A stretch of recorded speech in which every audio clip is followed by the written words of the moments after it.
কয় টাকা পাবেন ভাই দিমো কর্মত লাগি বড় ভাই কি আশাফুল? হ্যাঁ একটা কথা কবেন ভাই। কি কথা? কদিন পরে খুব কষ্টের মধ্যে আছে, কিছু টাকা ধার দেন, দিয়ে দেবো না আবার।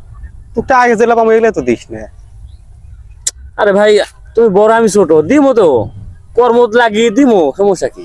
শোনে, তোর অভাব যদি 12 মাস হয়, 12 মাস তো একজন তোকে ধার দিবে না, দিবে না তাই দিবে?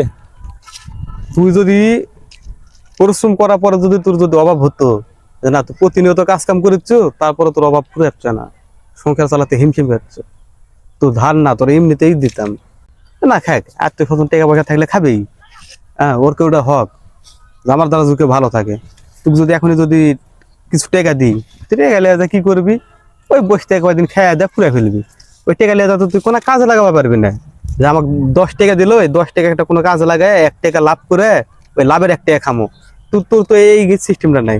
তোর শরীরও তো আজাব দিবি না, এই যে খাট আয়রন ভাঙবি না, হ্যাঁ ভাত জানি নষ্ট না হয়, এই চুলে তা দিয়ে এটা নষ্ট করা যাবে না। তুই কাজ কাম করবি না, তোর অভাব হবে, আর তুই আমার কাছে আসছিস হলো এই জন্য টেকা লিবি। কাজ কামের জন্য ঘুরিচ্ছি রে ভাই, কাজ কাম পাচ্ছি না তো। তুই কাজ কামের জন্য ঘুরিস? মানে তোর চিন্তা ভাবনা কি? কাজ কাম কেন তোর দুয়ারত না আসে? তুই কাজ কামের দুয়ারত যাবো না? তুই এমনই খোঁজা খুঁজছ, এত মাস কর্ম করে খাচ্ছে, কারোর কোনো সমস্যা নাই।